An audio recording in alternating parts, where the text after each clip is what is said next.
We are convening the Committee on Higher Education and Technology for today's hearing, Wednesday, February 7th, 2024, 2 p.m. via video conference. We're in conference room 309. And we're going to be hearing a number of measures today. I want to begin by saying that I'm moving HB 1779 to the end of the agenda by request. And we can start with a little bit of an overview with kind of setting the ground rules. So in order to hear as many people as possible, allow as many people as possible to testify, we will institute a loose 2-minute time limit per testifier. I think that on some of the issues that are later in the agenda, we may have numerous folks testifying. Please, if you're on Zoom, please keep yourself muted and your video off while you're waiting to testify, and after your testimony is complete. The Zoom chat function will allow you to chat with the technical staff only. So please only use the chat for technical issues. And if you're disconnected unexpectedly, you may attempt to rejoin the meeting. If you're disconnected while you're presenting testimony, which we saw this morning, you may be allowed to continue if time permits. Please note that the House is not responsible for any bad internet connections on the testifier's end, but we'll try to make accommodations as necessary.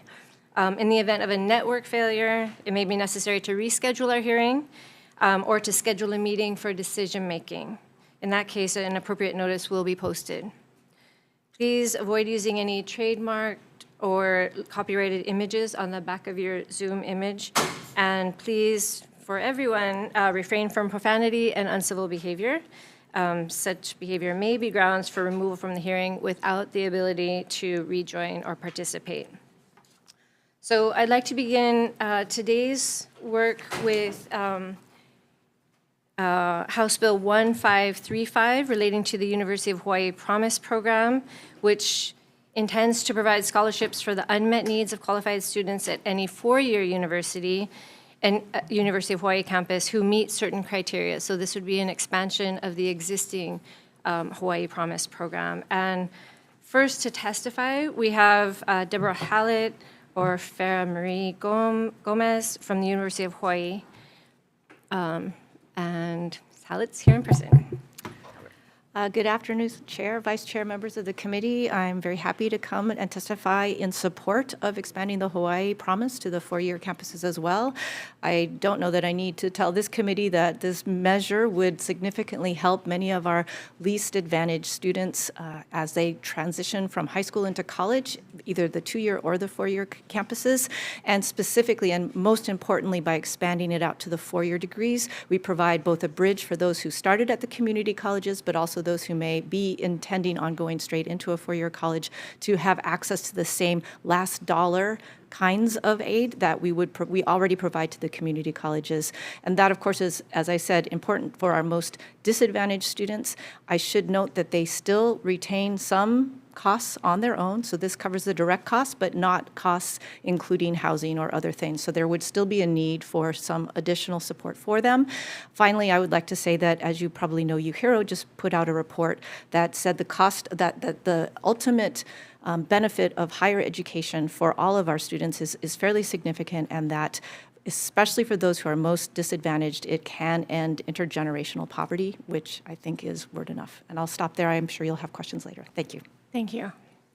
And before we go on, I failed to introduce my colleagues and myself. My name is Amy Prusa. I'm currently serving as the chair. To my left, I have my vice chair, Representative Janae Capella, and then we also have Representative Scott Mariyoshi. So my apologies for that oversight. Next to testify, we have Keopu Rielitz from the Office of Hawaiian Affairs in support, in person. Not present.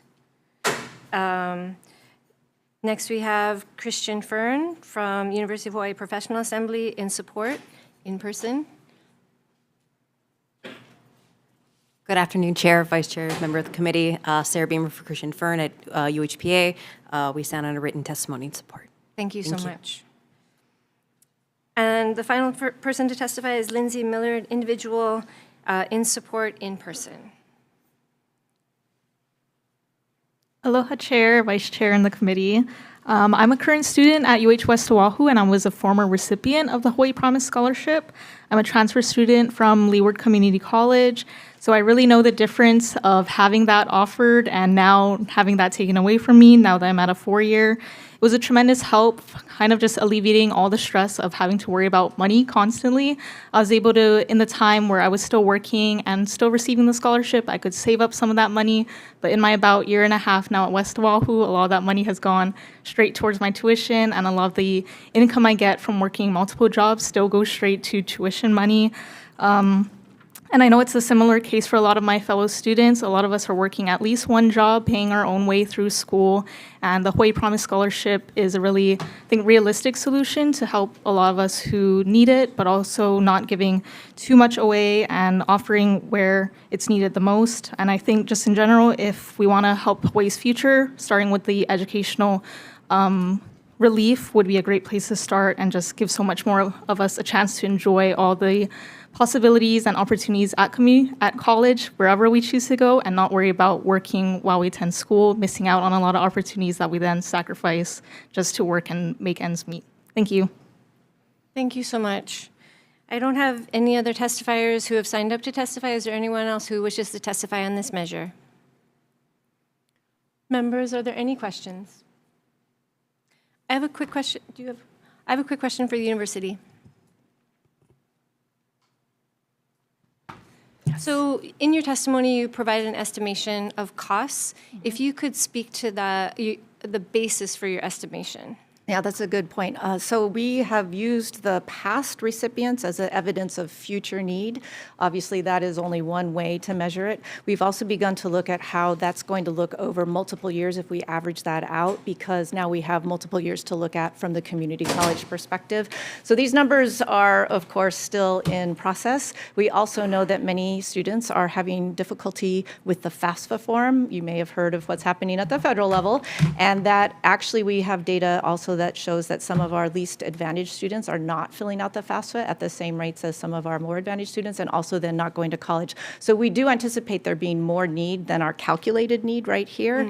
But as I think we said in our testimony, right now we're anticipating somewhere around 4,000 students. Let's see, I think that's it. And over the past 3 years, at the 4-year campuses, 10,874 students could have benefited from the Hawaii Promise program if it had been available. So we do have some numbers we can provide to you. The other number I would say is that using our current data, again, we're looking at people who have attended campuses the last year. If we were to have offered the Hawaii Promise, 42% of them would have been Native Hawaiian, Filipino, or Pacific Islanders. So a significant number of these students would fall into a category that, at least for our strategic plan, we have identified as needing additional help. And just an additional question. So I know that Ms. Millard was able to continue, but do you have an estimation? You mentioned statistics for a particular demographic. Because we have not funded this, or we have not expanded it to the 4 years. But can you provide this group with an estimation of how many students then have dropped off or have not been able to continue their education because because their funding ended Because of with the 2 years? Financial difficulties? Yes. Let me see if I can find a more concrete number for you, since Okay. we'll have to factor in who intended to return and didn't for financial reasons, and Right. see if we can find something along those lines. I'd appreciate that. Yeah, thank you. Members, are there any other questions? Thank you so much. Thanks. Okay, moving on to, as I mentioned before, we're going to move HB 1779 to the end of the agenda. So I'd like to move to HB 1668 relating to privacy. This would establish provisions allowing for consumers to request data brokers that maintain their personal information to delete any personal information related to the consumer. And first up to testify, we have Mana Moriarty from DCCA. with comments on Zoom. Not present.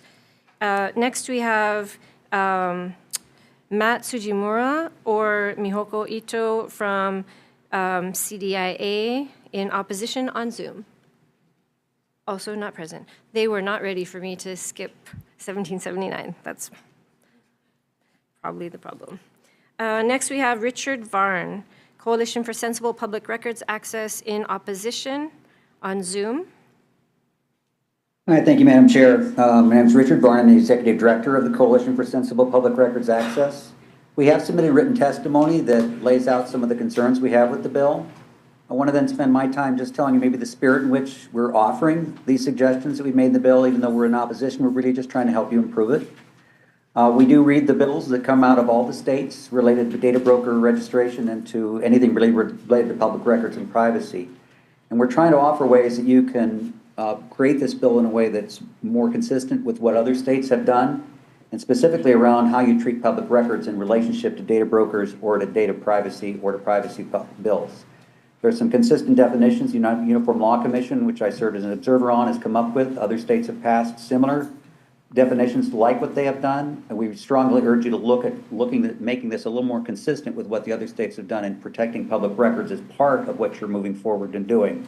You mentioned a definition in there. We'd like it to be standardized. You mentioned the definition, but never really used the definition and exempting it from some of the requirements of the law. We really don't want to see public records being able to be deleted from databases after they've been downloaded and used for use by citizens and individuals. We also would like to see government being able to be authorized and exempted from the bill, so you all are not subject to data broker rules, and that wasn't included in the bill, as well as the vendors that you use that help you administer the laws. I've been a CIO and a state legislator myself. I know the position that many are in trying to make these laws and rules. And, I look forward to, in any way, being able to offer any help to you in crafting this bill in a way that makes it more consistent and able to be complied with by the people you're trying to regulate. Thank you, Madam Chair. Thank you so much for your testimony. Next to testify, we have Mihoko Ito from Hawaii Bankers Association with comments on Zoom. Not present. We also have Stephanie Sakamoto from HCUL with comments in person. Not present. And Kelly McCanless in support in person. Hello, Chair Pruso, Vice Chair and members of the committee. Thank you for the opportunity to testify. I may be one of the few people that are actually speaking in favor of this bill, mainly on the intent. There have been states that have done these data broker laws, and they've been very successful. My first question that I'd like you to ask if I were sitting in your chair is how many data brokers are there buying and selling the data of the people in Hawaii? And the answer is we don't know, but I can take an educated guess for you. If I had to pick a number, I'd say 838. Now, that might be an oddly specific number, but that's the number of data brokers that registered for the state of Vermont. Now, state of Vermont has half the population of Hawaii, but 838 is the closest number I can get for you of how many companies might be buying and selling the data of residents of Hawaii. So this is not an insignificant number of groups. There's one other thing I'd like to pass on if I were sitting in your chair, what I would do, and that is for a number of these companies that are testifying, especially the big ones with the very long names. Ask them who their members are, who their most well-known member is. Because I can tell you, on some of them, like the State Privacy and Security Coalition is Facebook and Microsoft. And knowing whose testimony you're reading is vital to you being able to evaluate it. And looking at a number of these testimonies, there's no way you can tell. So if you accept this testimony, please take a look, who's it coming from, and is it somebody whose name you should know? And then finally, I would like to say one other thing, and that is that most of these larger companies that are testifying against this bill have a vested interest in keeping it from passing because they're selling our data. They make money this way. How many of us haven't gone on to Amazon or wherever, looked up pillows, and then 4 sites later, we're still getting ads for pillows? That's what this is. Now, there are easier ways this bill could have achieved these ends, and I wish that this bill were a little cleaner and streamlined and easier to implement. but the point is good. The parts are in here are usable. It could be tweaked. And I'd say don't throw the baby out with the bathwater, especially if people selling data are up in arms and worried about this. That's because they have the vested interest. Now, I'm testifying here, even though I'm a privacy professional, I'm testifying as an individual because I think privacy is worth preserving. And things like California now has a do not sell button. How many of you have been on websites and say, Californians can keep their data from being sold? How come we can't keep our data from being sold? This is how you do it. So thank you for the chance to testimony. If you have questions, I'm available now or later. Thank you so much for your testimony. On this measure, we had 2 testifiers in support, 6 in opposition, and 4 with comments. I'm going to move on.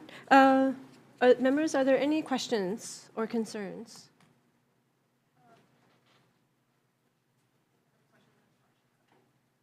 Yeah. Okay. One question. For Ms. McKemmys. I just have a, in your testimony and in your verbal testimony as well, you reference Vermont. So they have a registry. Correct. Are they one of the only states that has a registry? The California also has vendor language with do not sell, but it's not a registry. So we've got the registry in Vermont, we've got the do not sell in California, and then this bill has registry and essentially do not sell. Okay. Thank you very much. Thank you, Chair. Thank you. Thank you so much for your testimony.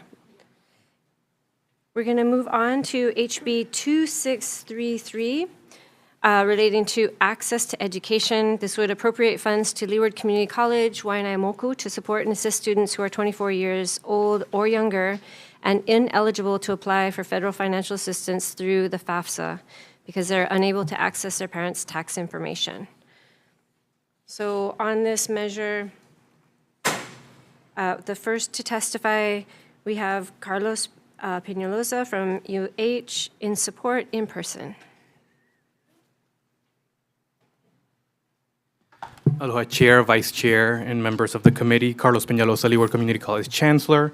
We submitted written testimony and stand by our testimony, but for just general context, Leeward Community College at Waianaemoku does support a great deal of students with high needs, and I just wanted to share that only about 31% of our students actually receive the Pell Grant. The Pell Grant goes as high as $7,300 a year, where the annual tuition at the community colleges are just under $3,200, so it provides for direct tuition and additional related costs like textbooks and whatnot. And so because the FAFSA application requires a great deal of paperwork and documentation, it's daunting. Some of our students can't have access to some of their parent information, and so they're not eligible to submit their FAFSA, not eligible for federal aid or some of the state aid. And we know that students that are Pell recipients are generally, they perform better in terms of persistence and completion, generally because their funds stretch through their academic pathway. So I'm here for any questions. Thank you so much. Next to testify, we have Ricky Kong, Leeward Community College, Waianaemoku, in support in person. Aloha committee, thank you for this time to testify. I did submit a written testimony as well, but I just wanted to come and share with the committee that I am in full support of this bill, and I do work at the Waianaemoku campus. I coordinate 2 college cohort programs there, and at the moment we have 70 students, and I can tell you that just this semester alone I had 5 students. I identified 1 more yesterday actually, so there was 4, and now there's 5 that fall into this category, that they cannot access their parents' information. And over the years, it just reduces the likelihood that they will continue going to school and even graduate, because they have to make loans, which they don't want to do, or they have to go to work and make a payment plan, and it just makes it difficult. It stretches out their velocity towards graduation, and just the likelihood of them graduating just greatly reduced. So I am in full support of this bill. Thank you. Thank you so much. On this measure, we also have 12 additional testimonies in support, and 1 with comments from the Deputy AG. If I could, members, are there any questions? If I could ask Mr. Kong to come back up. Or Danny. Danny.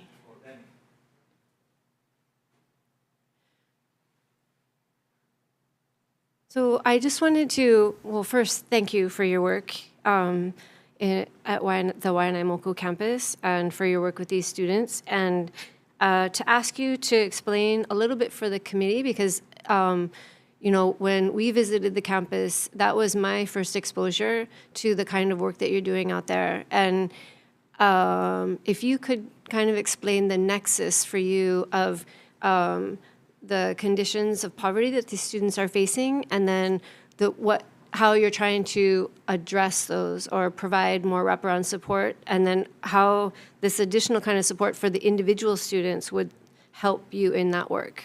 The Waianae is located in Miley, and those 4 communities are roughly about 50%, slightly higher of the average income of the rest of the state.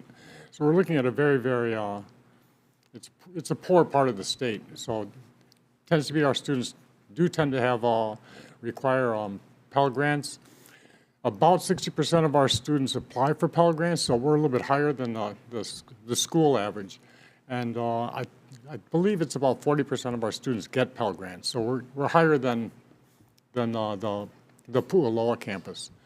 What we do there, what we found is most effective is we have wraparound services. So students have a hard time with completing the application because the UH application now is online. So we make sure that they can complete that. Then we ran into the wonderful FAFSA problem we're having. So we have students that are trained to assist with completing the FAFSA. And so basically, if there's a way, if there's something that slows somebody down, right, that's when they leave. What we try and do is get them in the door and then assist them to complete the FAFSA and complete all these other applications. So now there's a lot more funding available that students aren't really aware of. So we spend a lot of time trying to point them in the right direction, right? Go for this kind of funding, go for this.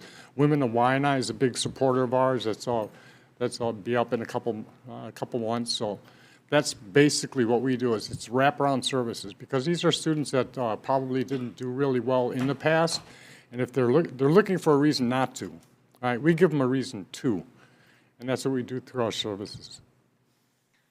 Thank you so much, members. Are there any other questions?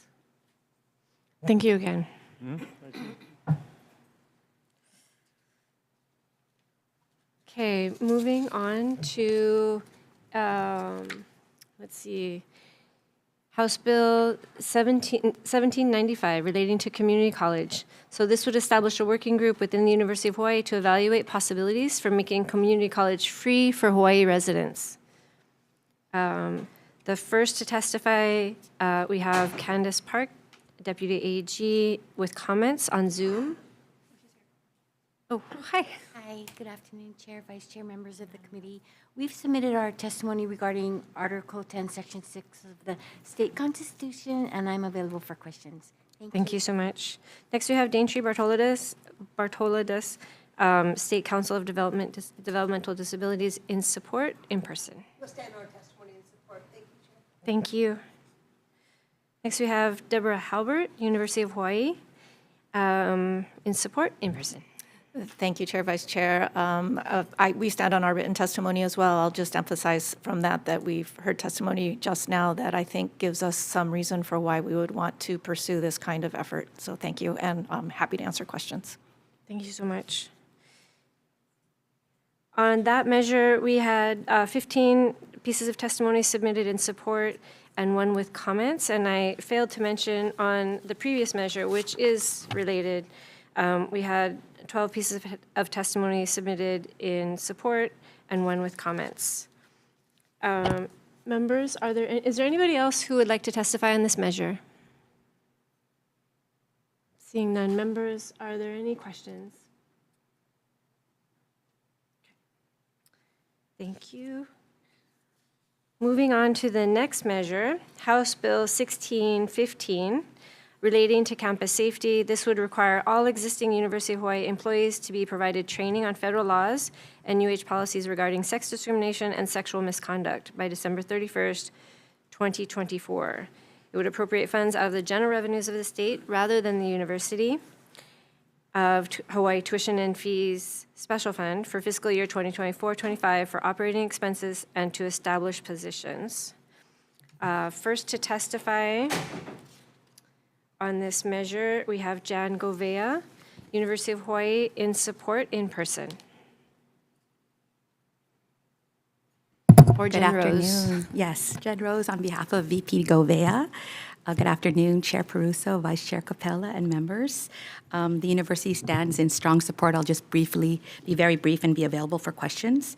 We have a few comments clarifying that the monies will be put in our base budget, and also some clarifying suggestions to, we would like to clarify that the amnesty provisions in sections D, E, F, and J of HRS 304A-120 apply to students and the Student Conduct Code. Thank you.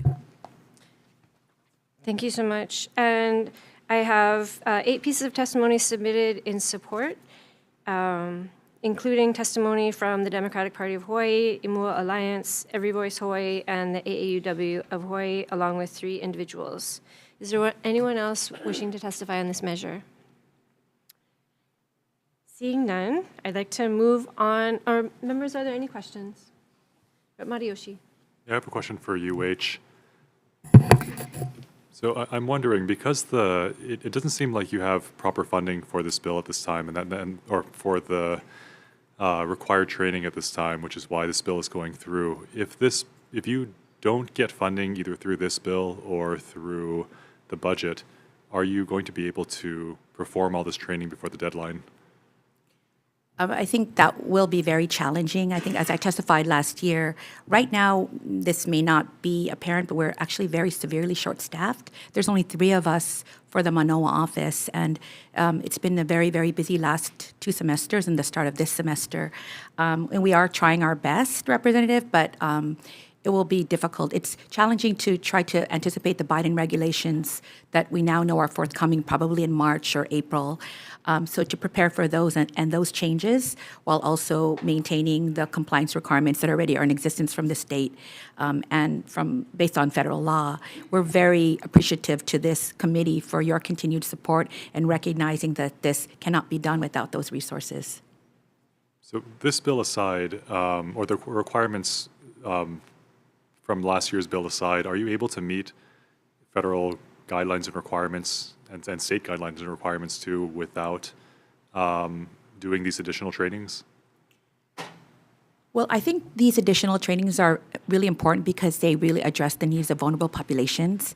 And it would be I think as I testified last year, it's impossible for us to just take something off the shelf from the continent. There is nothing in existence. It's almost like making a cultural change on DEI. So, I mean, I think the 4 positions would be minimum. And so to answer your question, it would be very difficult, especially given what's happening in the ever-changing federal framework.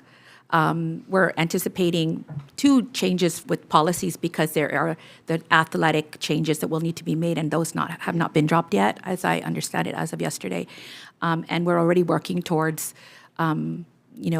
thinking about our policy changes for the Biden regulations without really knowing what may come to fruition. I think it's challenging because we always have to respond to disclosures and allegations, and there is a measure of success, I think, in the fact that people know to come to the Title IX offices system-wide.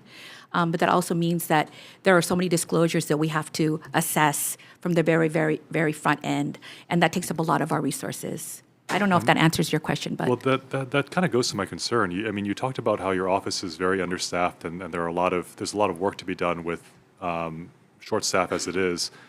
This seems like a pretty heavy lift for the Title IX office. If you don't get the additional resources, what I'm worried about is you folks doing the additional trainings that you have to do to meet the deadline, and for other aspects of Title IX to drop off or to not get the attention that they need.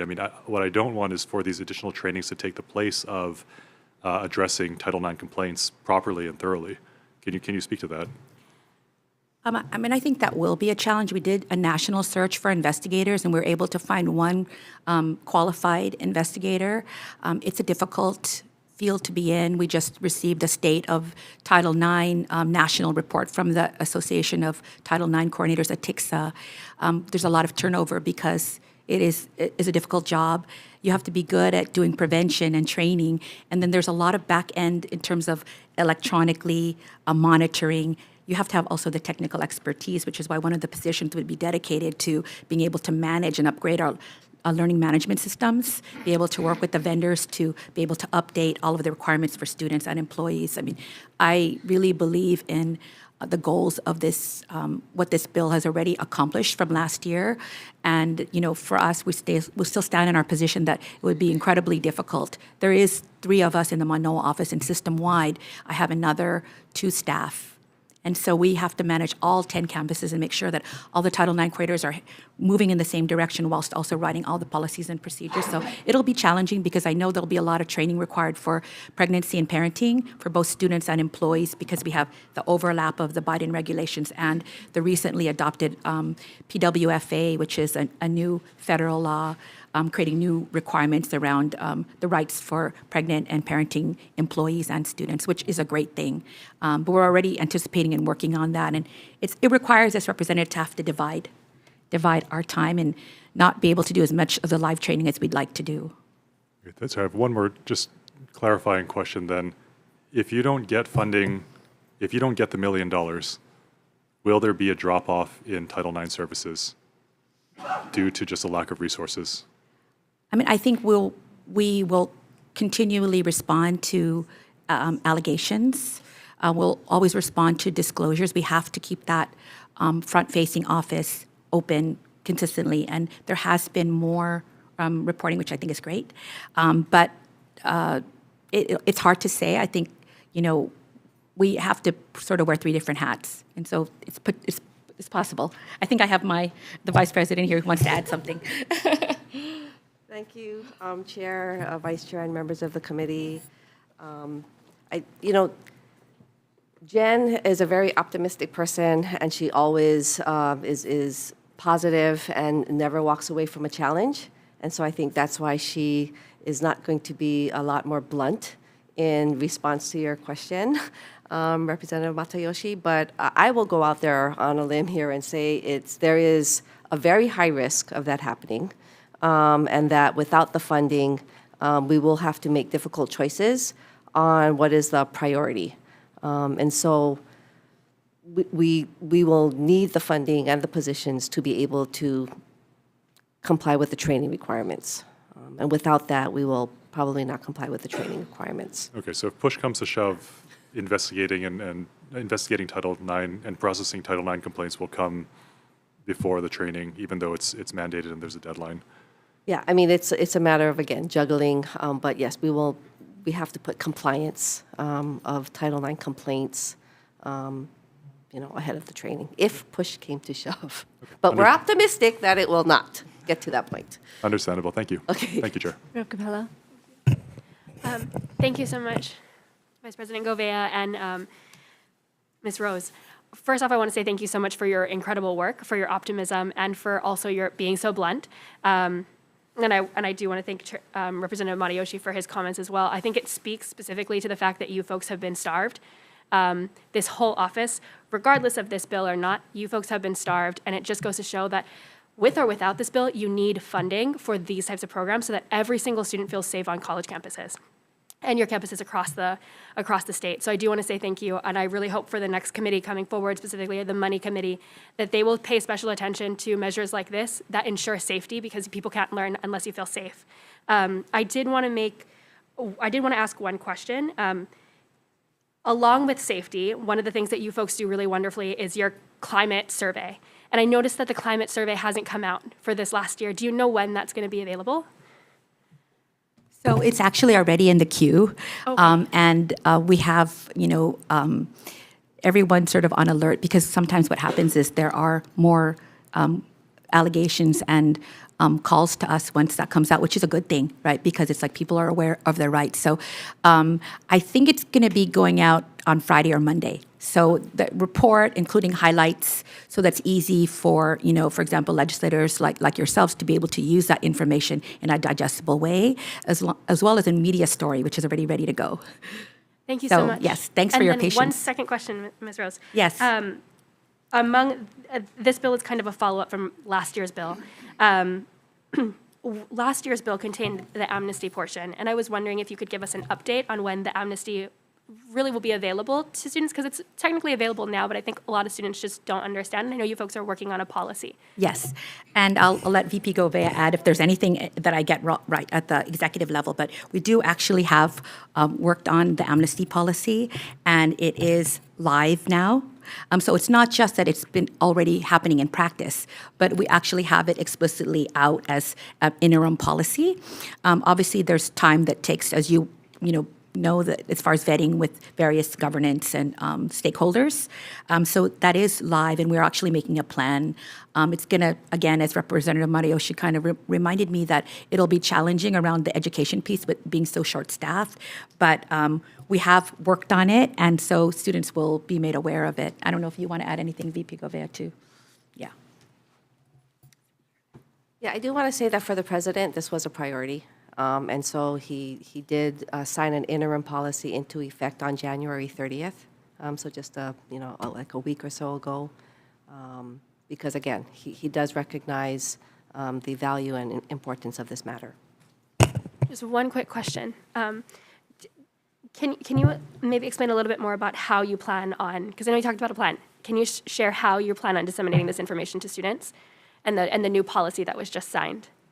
So we have, and we've been working with VP Halbert and also Associate VP Farah Marie Gomes. We met with our comms folks, our communications department, just the other day to create a rollout plan. So, of course, Title IX corridors will need to be notified and educated on the policy. And then we're planning actually a news story, a piece on it. So, and then it'll be linked. So also, we have QR codes now for all of the updated website and VAWA brochure information, which is now live. So Title IX creators have been educated on how to utilize that information. I think they just got the email today, but it's been live for about a week or so. And then I think with the amnesty, we'll probably roll out. My idea was to have something that was a sort of a series, or either within the same news article when we're launching the climate survey in the next couple of days, to actually notify them and give them the links to the amnesty policy. So that'll be the start. Thank you so much. Thank you, Chair. Thank you. Members, are there any other questions? Okay. Seeing none, we're going to move on to HB 2063, relating to the enrichment of diversity in the University of Hawaii system. This would establish and appropriate funds for a 3-year pilot program to enrich diversity across the University of Hawaii campus, or across the system. First to testify, we have Deputy Attorney General Park with comments. Good afternoon. We have the same concerns regarding Article 10, Section 6, and I'm available for questions. Thank you. Thank you so much. Next, we have VP Halbert, University of Hawaii, in support, in person. Thank you. First, I'd just like to say how grateful I am that this is a measure and that this body takes diversity seriously, and we also do at the university, as you can imagine. I stand on our written testimony. I would just highlight that we do, of course, already offer extensive diversity-focused programming, though this would, of course, allow us to expand that out and do it system-wide at the system level, and I think that's a really exciting thing. But ultimately, just thank you for considering this measure. Thank you so much. On this measure, we had 3 pieces of testimony submitted in support, 3 in opposition, and then 1 comment. Is there anyone else who wishes to provide testimony on this measure? I do. Okay. I didn't see that you were going to be here in person, so it wasn't listed. Thank you. Is there anyone else who'd like to submit testimony? Members, are there any questions? Okay, seeing none, I have a quick question, I think, for VP Halbert. So I did appreciate your testimony, and what I think that it really pointed to was that you folks are already doing this work, but that the question of diversity and the need to engage in more activities around diversity and inclusion might vary by campus. And this measure really seeks to create a system-wide approach and funding for additional activities.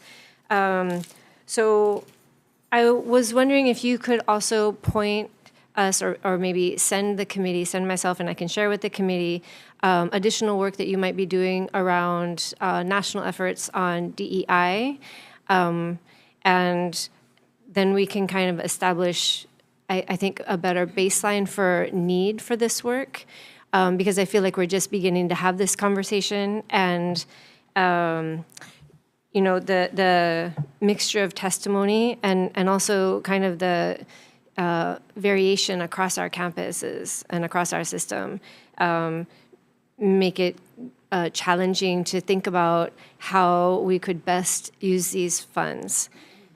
So if we can continue to work on that, if you could send me additional information around what the work you're doing around DEI, I would really appreciate that. Absolutely, yeah. And if you, I will note that we have received a small grant from NASH, the National Association for System Heads, to work through their equity action imperative, and they offer 9 different categories where they ask campuses to critically evaluate how they are working through equity. So it's looking to this DEI initiative, but in the context of your state as a system. And so we've been actively going through that initiative and identifying and mapping all of these activities, both at the system and the campus level. Happy to share that link with you, as well as our draft diversity, equity, inclusion statement for the system, because you're right, there's variable differences across campuses. Thank you. That would be very helpful.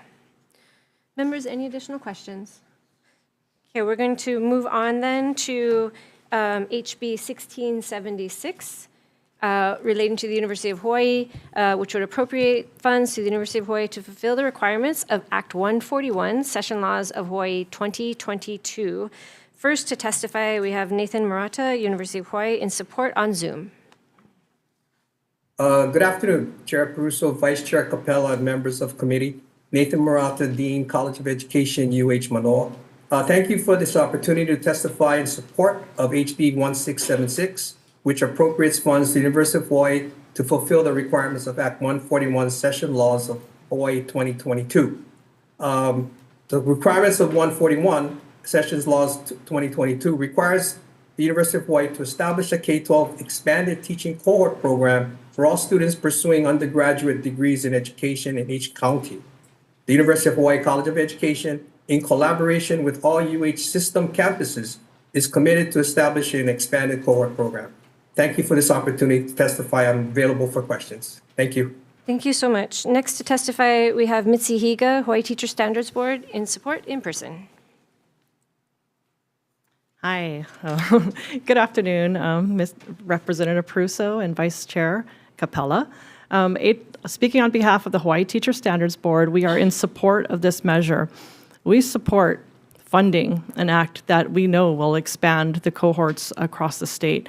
We have problems keeping our licensed teachers, especially on our neighbor islands, and we want to support anything that will support this cohort program and the expansion of it, because we know cohorts work. They support each other, they develop teachers, and we need these licensed teachers. So thank you for your support. Thank you so much. Members, is there anyone else who would like to testify in this measure? Seeing none, members, are there any questions? If not, I have a question for University of Hawaii, Professor Murata. So just to clarify, I want the general public to understand that this was essentially an unfunded mandate. Is that correct? That is correct. Okay, and the intention was to make sure that there is access to teacher preparation education on all of the neighbor islands. Is that correct? That is correct, yes. Okay, and what would that what would full funding look like? Full funding would be having the extension of positions on the neighbor islands in the counties where they actually reside in the county to be available to teach, available to advise, available to recruit, provide professional development for those on islands in the county. And it is anticipated that whether they're veteran teachers or new teacher candidates, they're on island, remain on island, and they get educated on island. So that is part of the process that we're trying to instill. Thank you so much. And now I have a question for Ms. Higa. So in other areas, you're also working on a teacher apprenticeship program. Yes, we are. And I'm wondering, in the way that you're structuring the program, can that also be designed so as to support the intentions of Act 141? Absolutely. What we're looking at is we're looking at the neighbor islands, and we've already been in discussions with Manoa as well as Hilo. And we're looking at different universities and what capacity we can support them with an apprenticeship program. And we are in discussions with the Department of Labor nationally and the Department of Labor and Industrial Relations here in Hawaii. And we're talking to our educational preparation programs, many of them, including UH West Oahu, UH Manoa, UH Hilo, and we're trying to look at how can we coordinate together to get whatever programs are in existence and to support them better. So registered teacher apprenticeship is going to look at paying their tuition as well. That is one of the vital stumbling blocks for many of our students, and we want to make sure that's taken care of, but also the coordination between all these entities. That's what we're trying to do. So yes, and also definitely. potentially providing for these positions that are involved in recruitment, advisement, and so on. That's what we're hoping to do. We're looking at mentorship, cooperating teachers, everything that we can intertwine into our apprenticeship program. But this would be a great start that we can latch on to and support. Okay, thank you so much. Thank you. I have one more question for Professor Murata. Sorry. Oh, no problem. So my question is really about capacity on each of the neighbor islands. So I saw your testimony, and I would really like you to speak to the variation of kind of the demand for this kind of program on each of the neighbor islands, if you could speak to that a bit. Yes, I can. About 2 years ago, we did a study, the college did a study looking at the teacher shortages and retention and recruitment efforts specific to the state of Hawaii. What we found is anywhere from 20 to 30% of our neighbor island candidates, we call them statewide candidates, actually do not even complete the application process. So in other words, we have a tendency to lose almost 25% of potential teacher candidates simply because of the voluminous amount of paperwork that's required to apply to our program. So getting folks there early on to help guide them and basically assist them in that process, we've also seen we'll be able to gain some candidates just from the very get-go without losing them.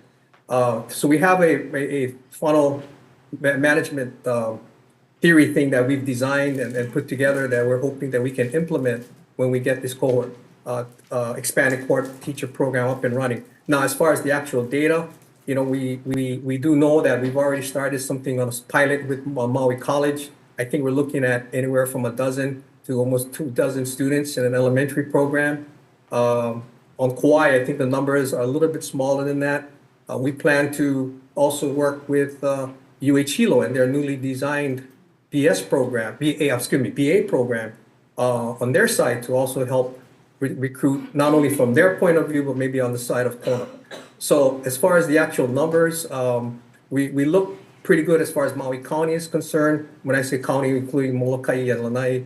Kauai is a little bit less, and I think the Big Island, I think Hilo has a better idea of numbers. And Kona, we're certainly there looking at least a dozen or so at this point. Okay, thank you so much. And my apologies, Ms. Higa, but I have one more question for you. So we're having many conversations in different spaces about Hawaiian language education, and you know that that's really important to me. So I am wondering if the Teacher Standards Board is also dedicating any, are you focusing on any particular areas, or are you just broadly looking at teacher preparation? No, we're actually focusing on in areas, and for what you mentioned, we're looking at Hilo to do Hawaiian immersion. That is the focus that Hilo University has contacted us about, that they want to be involved in. So we're looking at that. We're looking at special education, and we're also looking at CTE, just to start. We have to start somewhere, and they're telling us to do one, but we really want to do three. So we're going to see how it goes from there, and we're going to build it out. Okay, thank you so much. Members, are there any other questions? Thank you. Okay, so moving on to House Bill 2177, which is relating to menstrual equity. This measure would require the University of Hawaii to provide menstrual products free of charge to all students on all campuses, including community colleges and education centers. And first to testify on this measure, we have Daintree Bartolidis, State Council on Developmental Disabilities, in support in person. Thank you for hearing this measure. Appreciate Daintree Bartolidis, Executive Administrator for the Hawaii State Council. We do have a very small population of individuals with intellectual and developmental disabilities going to the campuses. However, they have a very small limited of funds. We've been advocating for an increase in their personal allowance, which is only $50 a month.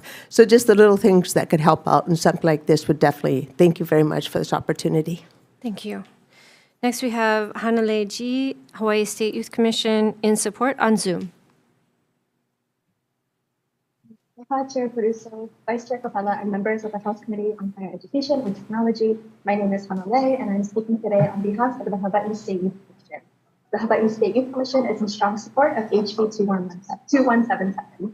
Inequities in education system have long persisted and disadvantaged groups of youth throughout Hawaii. One facet of these inequities can be tackled today through HB 2177 by addressing the lack of resources and the stigma associated with menstruation. Menstruation is an involuntary biological process that has been found to negatively impact the academic and social life of menstruating individuals. It is critical to understand the impacts of menstruation that affect how the youth of Hawaii engage and participate in their education. At the same time, the stigma associated with menstruation hinders productive discussions to address such inequities. Understanding barriers to access to products and the inherent stigma surrounding the discussion can guide understanding of how women, trans men, boys, and gender non-conforming people have been treated as unequal in society, and thus we seek to change it. Menstruation is a long time conversation. The invisibility of period poverty has long negatively impacted Hawaii youth. Making resources willingly and readily available at the University of Hawaii's campuses is a significant first step in addressing menstrual inequity in Hawaii. Our youth have the right to feel safe and dignified no matter what their biological processes are. Thus, we strongly urge the committee to pass HB 2177. Mahalo for the opportunity to testify. Thank you so much for your testimony. Next, we have VP Halbert, University of Hawaii, with comments in person. Good afternoon again, Chair, Vice Chair, members of the committee. We stand on our written testimony. We do believe that this measure may not be needed at this time. As I'll read from the testimony, we have committed to ensure provision of menstrual products free of charge to students at all of the university, community college, and education center campuses. So we're actively pursuing this. And Associate Vice President Gomes is, I believe, online for additional questions and comments. She's been the lead on getting this done. Thank you so much. Next to testify, we have Abby Simmons, Democratic Party of Hawaii, in support on Zoom. Hello, Chair, Vice Chair, and esteemed committee. My name is Abby Simmons, co-chair of the Legislative Committee of the Democratic Party of Hawaii. I'm testifying in support of HB 2177 on behalf of the party. This bill meets the criteria of our 2024 legislative priorities, specific to the priority of strengthening education. We believe that period poverty, or the inability to access menstrual products, perpetuates educational and economic inequities. And we believe as Democrats that it's our responsibility to remove any form of inequity affecting access to education. Everyone deserves equal access to receiving a quality education, and we stand on our written testimony. Mahalo nui loa. Thank you so much. Next, we have Nikki Ann Yee, Ma'i Movement Hawaii Support on Zoom. Aloha, Chair, Vice Chair, and committee members. I'm Nikki Ann Yee, co-founder of Ma'i Movement Hawaii. Mahalo for this opportunity to testify. I stand on our written testimony in support of the measure. When Resolution 23 passed last session, I was optimistic that it would bring about change, and I genuinely commend the campuses for putting in the work to address the requirements. For the most part, something was better than nothing. But when I got the full survey results from the study that we conducted with George Mason University, I asked myself, is the request enough? When 43% of menstruating students experienced period poverty in the past year, which is 3 times the national average, and 1 in 5 experience it monthly, which is 2 times the national average, are we fine with simply requesting this be done? Is it okay that Native Hawaiians experience the highest prevalence of period poverty in studies that we've done across the state, DOE, and now UH system? UH recognizes that basic needs insecurity is a widespread issue amongst its students. But what it needs to acknowledge is that 60% of the students are biologically female, and period poverty is an issue that affects nearly half of them. Half of them, along with other basic needs insecurities like food and housing. They are carrying a burden greater than a non-menstruating student. And there's a solution that amounts to $2 to $5 per menstruating student annually. The majority of students deserve a solution. The majority of students deserve better than a patchwork of solutions, like some campuses being able to fund it fully versus others that are relying on community donations from organizations like ours. This is an issue that's widespread and needs to be comprehensively addressed and codified and protected. This is not a trending initiative that's simply entertained for the time being. Campuses like KCC and the UH Women's Center have been trying to address this for years, and now we have the facts. Mahalo for the opportunity to testify. Thank you so much for your testimony. Next to testify, we have Shayla Ann Santos in support in person. Hi. Oh, sorry. Thank you so much for having me here. It's a great opportunity to be able to come and speak to you guys on behalf of this very important mission that we are here to accomplish. I come from Windward Community College. That is where I'm representing on the behalf of. And I worked closely with Nikki, with Ma'i Movement, to make it possible for not only women, but also Mahus, people of transgenders, different backgrounds, races, to be able to come to the campus, receive safety and privacy, but not only that, but to also receive products from Ma'i Movement and from the nonprofit that stands for ending period poverty, which a lot of women go through, especially from such a young age. You know, as you grow up, you are belittled, you receive bullying just for who you are, just for making mistakes or not even being aware of what is happening to your body. So to be able to have these products in bathrooms available and free for students like me, and especially for those who are younger, is so, so important. And it's a lot, but you know, at the end of the day, to be able to feel comfortable and safe within your own body and within the space that you are surrounded with people that you care about, and people that you might be a little scared, but to be safe and to have privacy is so important, especially for women and all people. So thank you. Thank you so much for your testimony. Next, we have Christine Ann Cabrera in support in person. Not present. Next, we have Arabella Molina, individual in support on Zoom. I'm in person. Oh, sorry. hi. Hi, aloha, Chair Peruso, Vice Chair Capella, and members of the committee. My name is Arabella Molina, and I am the University Coordinator at Ma'i Movement, and I'm also an alumni of the UH system. Today, I stand before you in support of HB 2177, which requires the University of Hawaii to provide menstrual products free of charge to all students throughout the UH campuses, including the community colleges and education centers. Period poverty is a pervasive challenge that affects individuals' education, dignity, and overall well-being. Our organization has witnessed firsthand the impact it has on students within the UH system, hindering their ability to focus on their studies and pursue their academic goals. The inability to access essential menstrual hygiene products should never be a barrier to education. Currently, many students face financial constraints, making it difficult for them to afford the basic necessity of period products.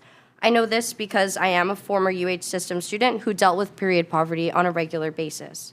It's not just an inconvenience, it's a serious barrier that undermines the principles of equity and inclusivity. Providing free period products throughout the UH system is not just a matter of convenience, it's an investment in the academic success, mental well-being, and dignity of the students. When students have access to these products without financial burden, they can fully engage in their studies. Period poverty significantly hindered my studies due to the struggle of not having menstrual products on hand, which often led to me missing classes and not being able to focus during exams. We have already started initiatives at 8 out of 10 colleges within the UH system, where free period products have already made a significant difference. Students have reported feeling more supported, less stressed, and more empowered to focus on their academic pursuits. I urge you, esteemed members of the committee, to consider the positive impact that implementing this bill could have on the lives of countless students within the UH system. Thank you for your time, consideration, and dedication to the well-being and success of the students. Mahalo for your testimony. Next, we have Shannon Peahi Ching in support on Zoom. Not present. Next, we have Glennis Akamine in support on Zoom. Aloha. I'm sorry, I couldn't change my name and I didn't do it before I came on, so it has my Ku'io or Ku'yu.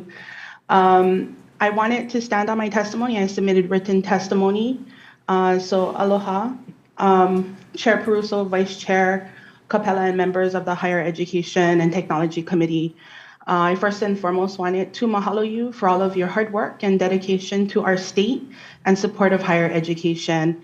And I wanted to stand on my testimony, but what I wanted to share today is we heard from various people in support. I did hear Deborah Halbert, who does wonderful work at the University of Hawaii, testify that the bill is no longer needed. I would disagree with that. And the reason I would say that is because when we think about things, and we think about things from a Hawaiian lens, there's something that's called form and essence. And so I think that in form, the university system is working to try to meet menstrual equity and address period poverty. And I think as we begin to understand really what that truly means, I think this bill is really, really important because it helps the university to meet the essence in which we intend menstrual equity to look like in period poverty. So I think this would be a really important guideline to help us within the institution to really address menstrual equity and period poverty in its true essence. And that means pads and tampons in bathrooms, not in offices, but throughout the bathrooms, non-gendered bathrooms. I see that there's a big thing on men's bathrooms, but I think they should be accessible for all. So I know you have a long day. Mahalo nui for all of your hard work, and I think I will close with that. Thank you so much for your testimony. Next, we have Rudy Ramirez, individual in support on Zoom.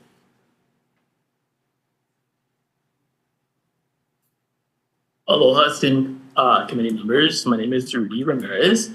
Last year, I served as the student body president at UH Manoa and the University of Hawaii Student Caucus chair. And I had a wonderful opportunity to connect with you last year about supporting these efforts. And I come again to urge that same support because this is more about finding these barriers to be addressed in a longer term, consistent year-to-year basis that can be done through procurement or done in more effective ways that don't linger in terms of student funding from the student government level or other associations, to not be able to provide that same funding level. So this is very crucial in addressing some of the issues that set back students, whether it's retention, whether it's their health, whether it's affording things.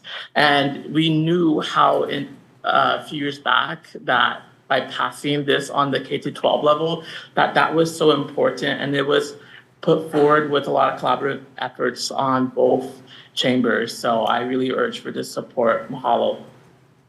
Thank you so much for your testimony. On this measure, we had 71 people testifying in support, 1 in opposition, and 1 with comments. And we had testimony that has not been articulated yet, but was read by the committee members from the Department of Education, the Pan-Pacific Association, the Zen-Den Midwifery Association, Midwives Alliance of Hawaii, Breastfeeding Hawaii, AAUW of Hawaii, Hawaii Women's Coalition, Hawaii Civil Rights Commission, Period, and YATSE 665. So is there anyone else who wishes to testify on this measure? Seeing none, members, are there any questions? Mizuno. For Ms. Halbert. Thank you for being here today. I just have a quick question. You mentioned in your testimony that it has been implemented. My question is, when was this implemented and where are they located? So and I will defer to Associate VP Gomes, who is on Zoom, for some of the details. We have a commitment from all university chancellors, provosts, to have these products built into the system going forward. What we provided in our testimony is where products are currently available throughout the campuses, and I can let her speak to this in more detail. Thank you. Aloha committee members. To address that question, the 10 campuses are all in different phases of implementation for this initiative. There are certain campuses, as you can see on the list that was provided, that already have products in all of the bathrooms across their campuses. Other campuses, especially the larger campuses, have done an assessment of where the high traffic spots are, and they have started there based on the amount of funding that they have available to them. So it is very much a coordinated effort with the administration from the campus, the students. The resolution that was mentioned earlier required chancellors to meet with their student governments or their student council, and that has happened. So the students are informing some of these decisions.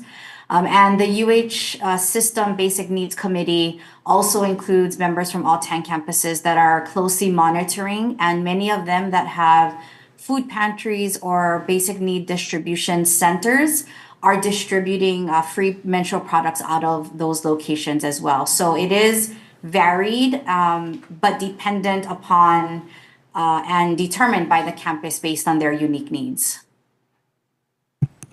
Thank you. Thank you, Chair. I have a quick follow-up question, if you don't mind. So I was able to take a look at the report on your compliance, or the way in which the system brought all the different campuses together to really address that resolution. And as was discussed and described, it looks very different on each campus. And I'm wondering if there's a system-wide thinking about systematization of it, because it's so varied in your report that it almost feels haphazard, slightly random. So when you've got this report, or when you were compiling the report, was there any additional kind of analysis or reflection that it would be useful to kind of systematize this work? And if so, what would that look like? Do you want to start, Farah, on that one? Sure, I'll take that. Within the university system, we do need to be careful, because the system offices are sometimes scrutinized for trying to micromanage what happens at the campus levels. So we recognize that each campus has a CEO, that is their chancellor, and they have a separate administration team. Myself, having recently come from one of those teams, I am very mindful of how this needs to work in the best interest of the campuses, and giving them latitude to know the nuances. I'm going to give you a real quick example. Community partnerships are important, and if we try to systematize community partnerships, that is going to be difficult across the state because certain organizations only exist on certain islands. So we do need to give campuses the autonomy to form those partnerships with the organizations that exist in their geographic location. I think we can help to create some general framework that assists and supports and provides guidance. But to mandate that any further would be difficult because we also aren't giving them the financial resources to bring this to realization. So I'll end by saying the campuses have done a great job in trying to find the resources. And while it might seem haphazard, I think if we brought every chancellor to share their story of how they came to the locations that they have selected, you would see that it is absolutely not haphazard and it makes sense for that individual campus. Yeah, I appreciate that. And I think I'm thinking about the haphazard quality less in terms of the locations of the resources and more in terms of the funding. Because I think as Nikki from Ma'i Movement mentioned, on some campuses, there seems to be something of an over-reliance on these partnerships with community organizations and on donations. And I feel, I mean, at some level, I think that the legislature could be responsible. This is another example, perhaps, of an unfunded mandate. And I really was trying to, from the report, to kind of get a sense of cost. If the legislature is going to pass this kind of legislation, then it's my feeling that we also need to provide funding for it.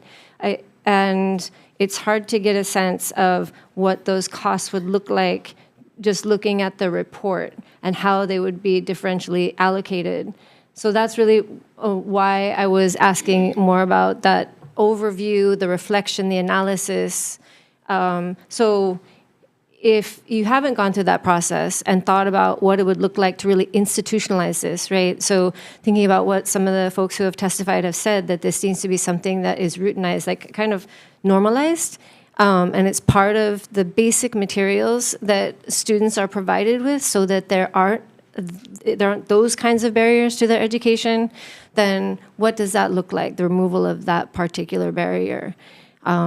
So if we haven't done that kind of even on the back of a notebook or back of a napkin kind of sketch of cost analysis, then I would like to get that. So I'm so sorry to interrupt. I apologize. I wasn't on the testifying, but I have key information regarding those executives. Please, just if you could wait for just one moment.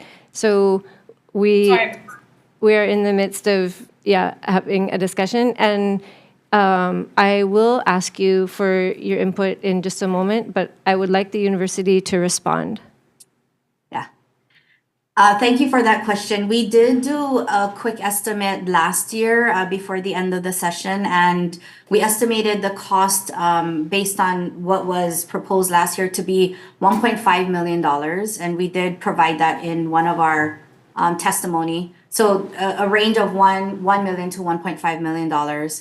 And I do want to mention that the bolded text in our testimony is intended to address exactly what you're raising, Chair, because we have heard from our students that it is not sustainable to continue to rely on student fees. And so campuses are committed to moving away from that structure, looking at how we don't pass on costs for toilet paper or paper towel or soap in the restrooms. And so viewing menstrual products in the provision of menstrual products in a very similar fashion. So that's the context behind the bolded text in our testimony. Okay, so I just want to follow up. what I'm asking, I saw the testimony last year, and I saw those cost estimates. So the reflection piece is having gone through this pilot, which was essentially unfunded, right? We made an ask of the university system to do work. We didn't fund it, but you guys did the work. And I'm hoping that out of that work came additional information that is more fine-tuned than this estimate that we got last year. So that's what I'm asking for. And I think that's a fair ask, because that was the reason for having, like, passing that resolution and asking you folks to do that work, so we would have better numbers, a better idea of what it would look like. So if you could get back to us, if you don't have that, then I would appreciate it.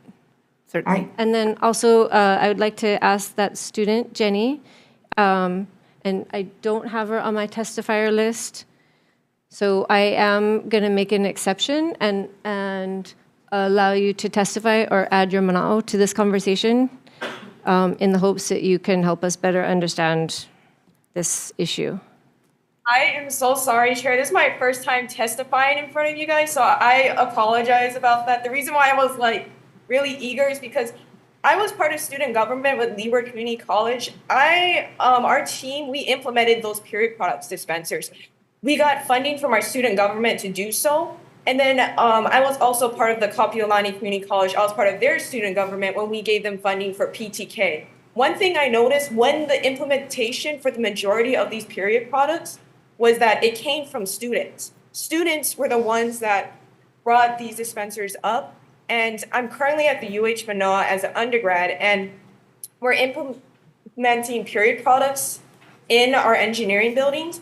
And without money, there is no, I don't know what the saying is, but there's no really incentive for the current Manoa, not Manoa, but just UH system to implement a long-term and sustainable plan for period products. I'm just gonna tell you from my point of view that I've worked with administrators, I've worked with trying to put these up. Currently, our own department, we have to get our own funding for period products. What I noticed from Leeward, Kapiolani, and other places where they have these period products on campus, they get from Mahi Movement because it is free products. Mahi Movement has been pulling a significant weight and burden from the UH system because there is no money, or there is just no weight for them to give us money for period products for the UH. So I just wanted to add it in. I'm sorry again if You're fine. I'm very sorry. You're fine. But all I want to say is I fully support this bill and support I support this. So thank you. I'll be around for questions. Thank you. Thank you for your contribution. And Rep. Capella, do you have a question? Actually, Jenny, do you mind coming back? Ms. Brown? Yes. Hi, thanks for your testimony, and congratulations on your first testimony. That's awesome. First of many, I'm sure. I wanted to ask you, what does PTK stand for? That's my first question. And then your second question was, you mentioned that you, as a member of student government, you folks had funding, or you pulled from your student government funding. Can you give us a number of what you folks spent from your student government funding, whether it was for KCC or Leeward? And then beyond that, you also mentioned donations. Do you have a number in how many people donated? Yes, actually, I don't have, okay, for the first part, I don't have the exact numbers. So PTK, what it stands for is Phi Theta Kappa. They were the Kapiolani, they had a pilot program. They came to student government being like, hey, could you buy our dispensers and products? And I think, I don't want to give an exact number because I don't have that in my head, but it was in the thousands. Not more than 10,000, but it was in the 1,000 range, and we were sustaining them. For the engineering department at UH Manoa, I really got to give a shout out to our department for buying the dispensers, but when it came to the products, like we had to reach out, us students had to reach out to alumni. We got $2,000 worth of donations and sponsorships. And this is not possible for every department in the UH system to just go ask people for money. It's kind of sad that we had to do that as students, but we talked to the health center, we talked to all these people, they're just stretched thin. They don't have money to just give us products and sustain us. So $2,000 were given from our sponsorships for our period products here at UH Manoa for the engineering department. Thank you so much. And maybe if possible, if you have those numbers, if you could maybe at a later date share them with the committee, you can email them to the chair. Yes, I will do that. Perfect. Thank you. Thank you, Chair. Sure. Members, are there any additional questions? Seeing none, I'd like to move on to House Bill 1677, relating to the University of Hawaii Tuition and Fees Special Fund. This specifies conditions for exemptions for the University of Hawaii from sections 87A-39A and 88125A HRS, amends the formulation of general fund budget appropriation in proportion to the amount of regular tuition and related fee revenues estimated for the respective fiscal year. First to testify on this measure, I have Luis Salaveria from Department of Budget and Finance in opposition in person. Not present. Next to testify, I have Calbert Young from University of Hawaii in support in person. Thank you, Chair, Vice Chair, members.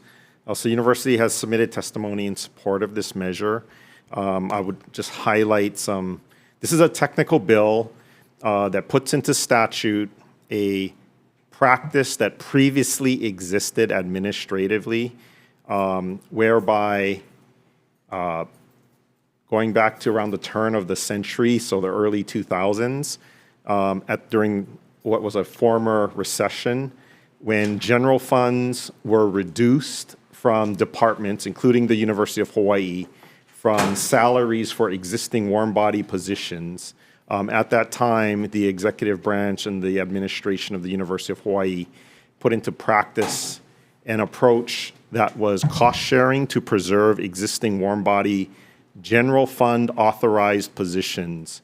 So whereby the University of Hawaii could use its tuition funds to pay for positions that were previously funded with general funds.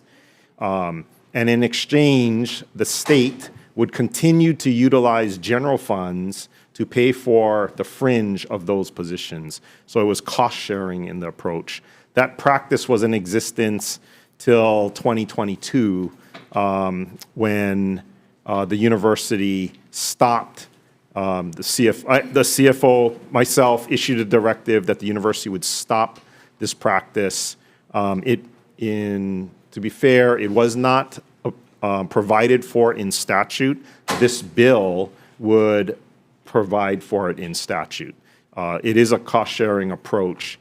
The second part of this bill also addresses a part of the statute that has been in existence almost for about the same time, that, as far as I can tell, the state and the legislature has never complied with, which was a requirement to provide a certain level of general funds to the university relative to a proportion of tuition funds.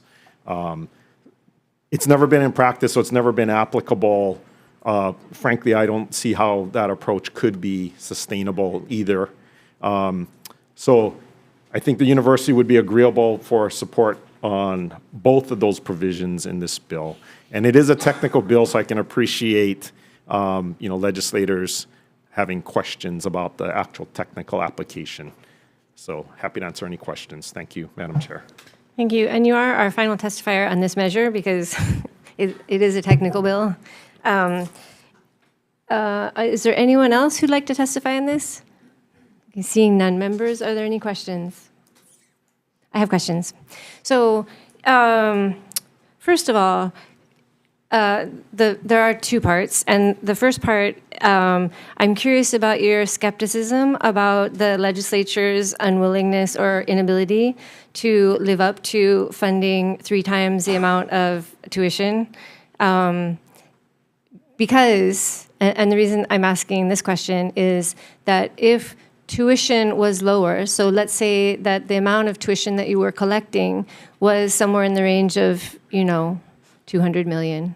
And then we would be, I can imagine a world in which the legislature could fund 3 times that amount. So 600 million, that's a number. We spend those numbers frequently on other things. So I am loath to strip or to repeal that law or that provision in statute, because I think that it does, for folks who are advocating for adequate funding for the university, not even full funding, but adequate funding, it's a lever that can be used. I mean, so I'm getting to my question. My question is it conceivable that the university could file a lawsuit against the state for failing to comply with the law? Well, I'm not an attorney, so I don't think I'm in a position to answer that. I think, is it possible?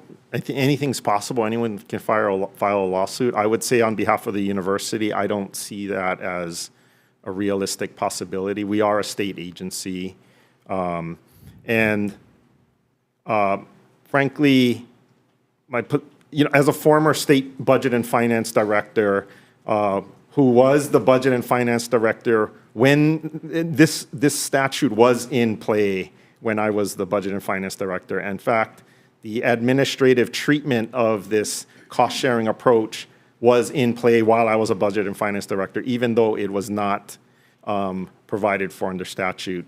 At the same time, this requirement to have a pro rata portionality between tuition and general funds, that was also in play when I was budget and finance director. And frankly, I don't even know if we even tried to comply with it as the executive branch, because the amounts would just be inconceivable.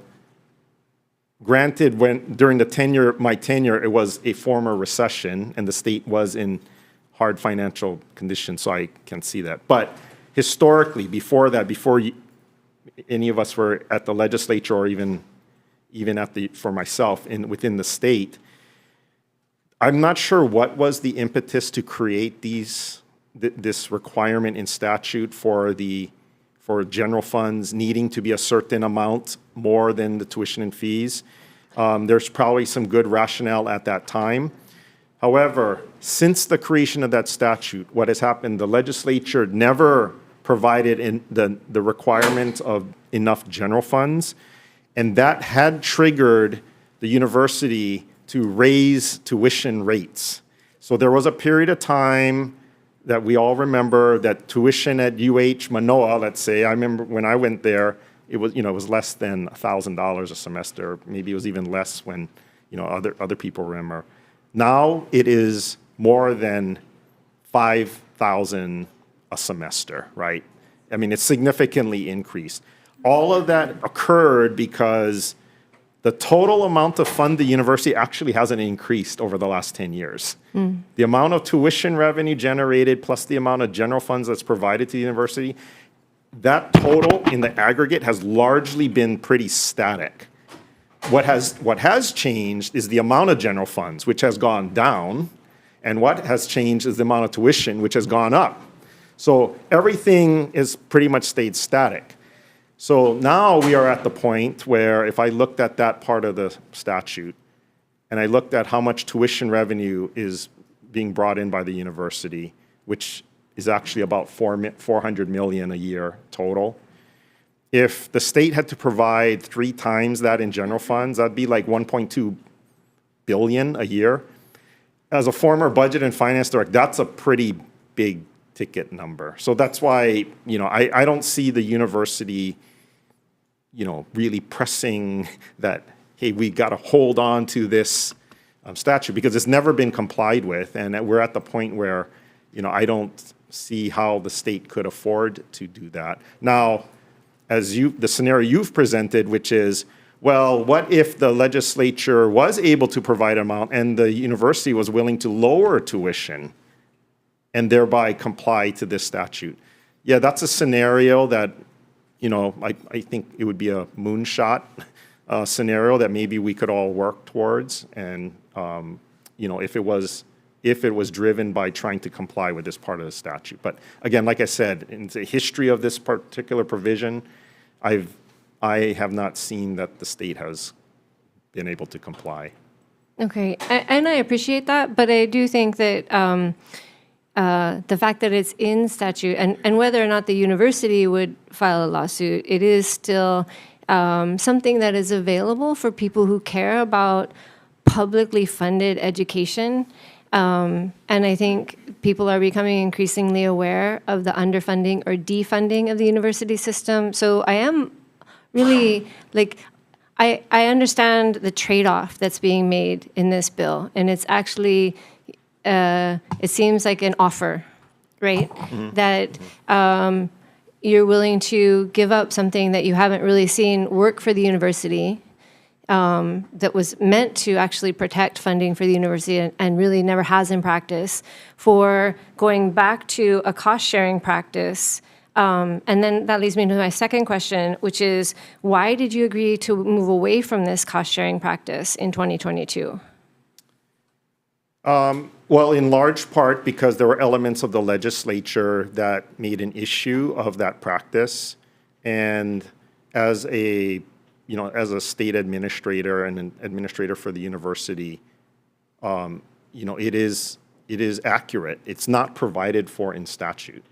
So, even though there was historical practice, I would say, even during the tenure that I was budget and finance director, it was not provided for in statute. So that is why we stopped that practice. Yeah.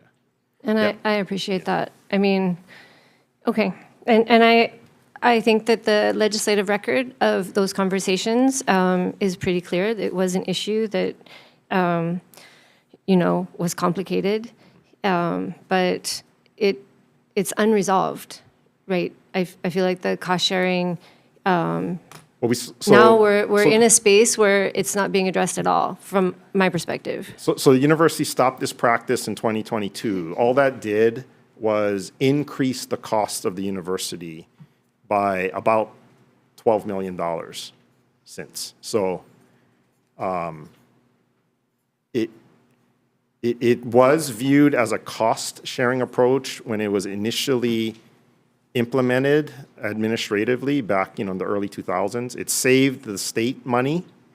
It did cost the university more money because the university was using tuition monies to pay for what used to be general funded positions. But again, it was a cost-sharing approach that preserved jobs and preserved existing university services to students and programs. So that, over the course of 15 plus years had become the status quo. And so when we reset this in 2022, basically all that did was, yes, it did comply with the statute, but it just raised the cost of tuition. I mean, it just took away tuition funds, but it still left general fund authorized positions still are in the budget, which the legislature does not provide general funds for. So it's basically, if you want those positions to be warm-bodied and operated, there's no general funds for them. They should be laid off, frankly. That's what would be provided for in the statute. Instead, university is using non-general funds, tuition monies, to pay for positions that are essentially provided for in the budget via general funds. Thank you for helping us understand this issue better. Members, are there any other questions? Yeah. Thank you, Chair. I still have questions, but I'll let it go. Thank you.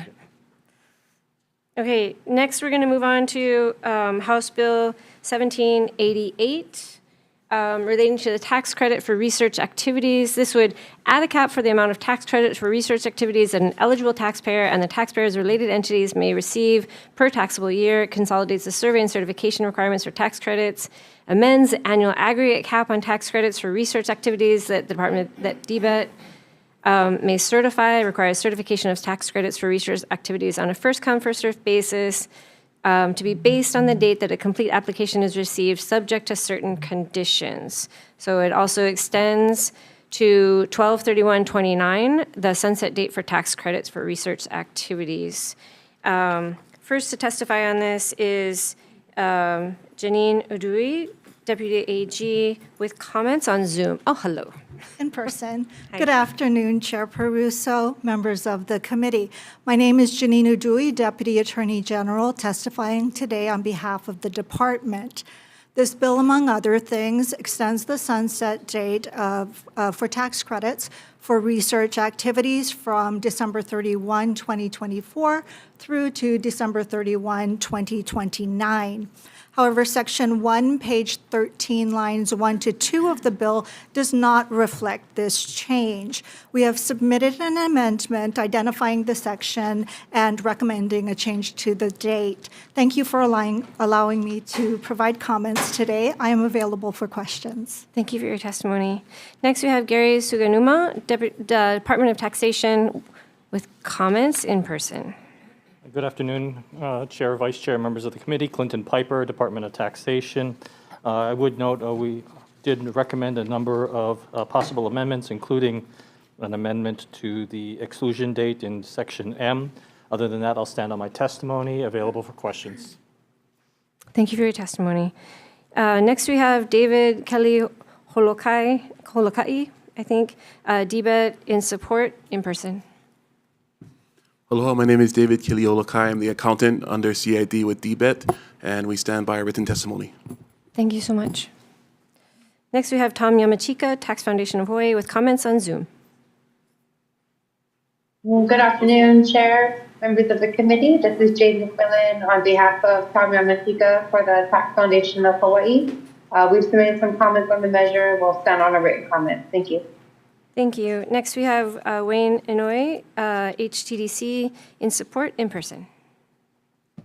Hi. Good afternoon, Chair, Vice Chair, members.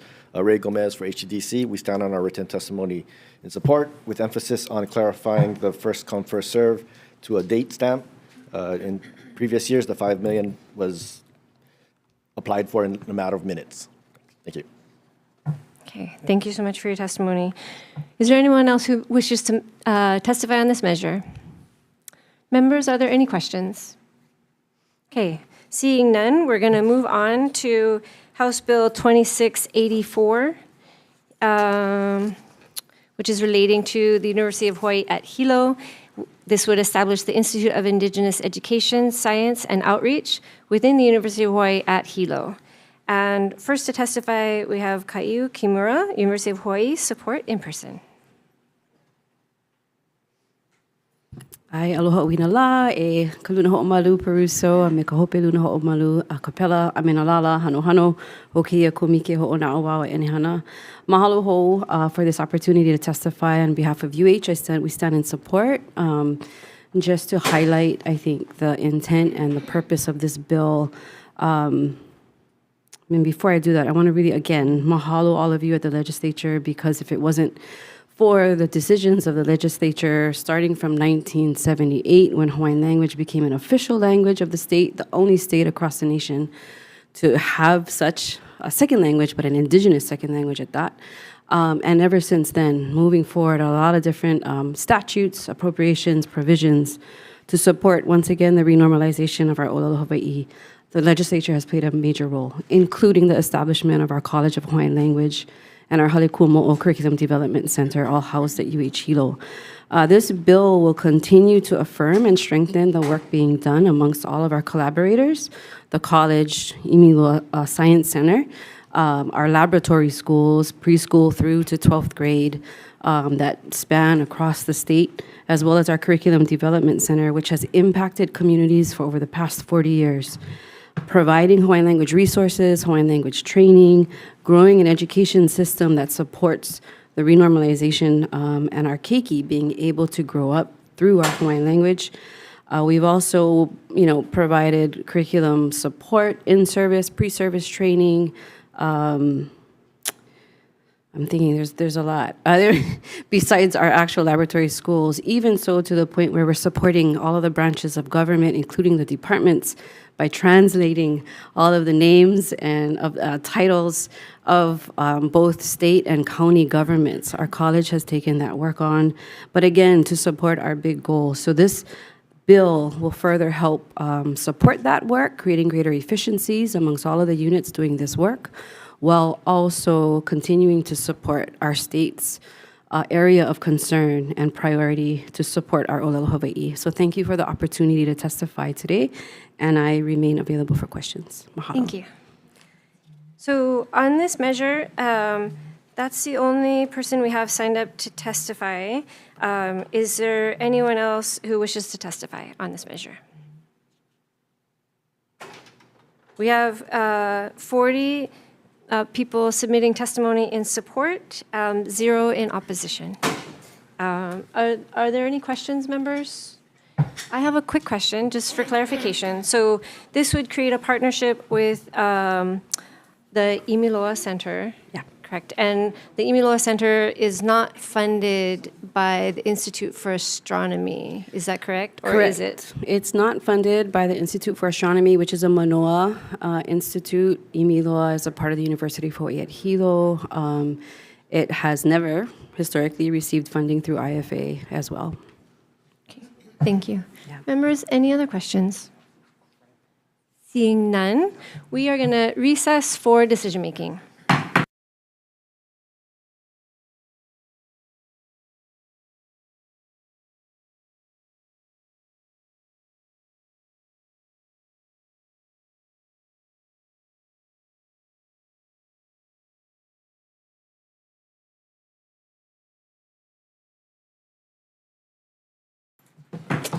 I'm reconvening because I had moved one measure to the end of the agenda, HB 1779. My apologies. I myself forgot that, although I reminded everybody at the top of the agenda. So, so HB 1779 is intended to establish a 3-year summer tuition pilot program to provide funding to UH community colleges to offset the costs, aligning the resident tuition rates for the summer semester with the resident tuition rates for the spring and fall semesters at the community colleges. First to testify on this measure, we have Candace Park, Deputy AG, with comments on Zoom. Chair, Vice Chair, committee members, we have indicated our concern regarding Article 10, Section 6 of the state constitution, and I'm available for questions. Sorry Thank you about so that. much. We also have Jenny Brown, individual in support on Zoom. Aloha. Aloha. Thank you so much. I'm here speaking in support of the proposed establishment of the 3-year summer tuition pilot program. I'm actually a product of the University of Hawaii's community college system, as well as a current undergrad at Manoa. I guess why you're asking is like, why should you care what I have to say? I'm just one example how this bill will not only improve equitable access to education, but also support the workforce in Hawaii. So for background, I grew up in Hawaii. My family's financial situation made me ineligible for FAFSA, so that meant that I had to get scholarships or essentially pay out of pocket for my education. And so I took a year or two off to work and save a cushion for my education. And this kind of gave me like a shock that education is more of a privilege based on how the system is set up, rather than, what's that called? Right. I forgot. Okay. So I turned to my local community college because that was the most accessible education for me. And I faced barriers that this exact proposed program aims to address. So I took classes to complete my pre-engineering associates and I worked part-time. And I relied on summer classes I needed to help with my workload, and it really provided pacing for my graduation. But when it came during summer and I had to pay, it was extremely frustrating when I had to drop classes due to its price. You know, as a student, I'm frustrated because how can one class be $131 a credit, but then suddenly the next month it's almost twice that amount? It just didn't make sense to me. So looking back, like back in my prereq days, I definitely would have taken a lot more classes if the cost stayed the same throughout the year. and that was relevant towards my degree. So from a student's perspective, I believe this program holds immense promise to alleviating those financial burdens, fostering a more equitable and accessible education. And I graduated with my pre-engineering degree last year from KCC. I transferred to Manoa, and I'm currently pursuing my degree in electrical engineering. And I just say that going to community college was one of the best decisions I made financially. It helped my education a lot. And the system, but most importantly, the people that was invested in my education, I'm just forever grateful. Because of that, I plan to stay in the state and invest back into my community as an engineer. So I just want to say, I strongly believe that implementing this program is a pivotal step to that. And I wholeheartedly support this bill. So thank you for your time. Thank you so much for your testimony. Next, we have Erica LaCroix, University of Hawaii, with comments in person. Good afternoon. I think one last time, we stand on our written testimony, but I did want to emphasize the role students have played in the pilot program that the community colleges are already working on. It may even be students that you have just heard from, but as I understand the timeline, there was a lot of outreach from students to the community colleges and then outreach to you all. So there is already a conversation, but we wanted to make sure the students were acknowledged for the role they had in making this possible. I think we're looking at those students right now. There we go. Thank you. Next, we have Zachary Gibson, individual in support in person. You're just on time.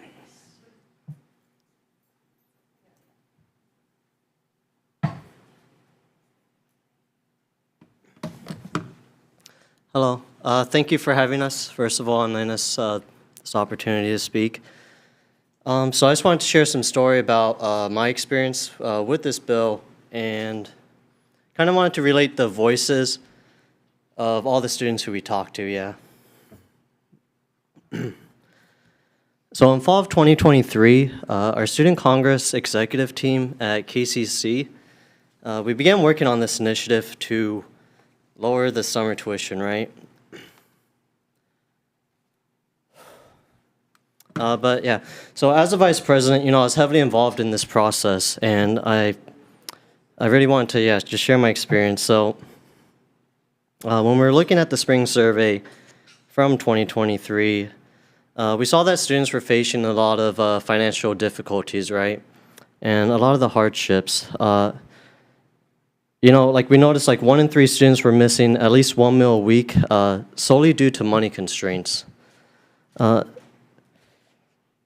And in addition to handling, all these other obligations outside of school, because they're taking care of their family, they're helping their siblings, their parents, their grandparents.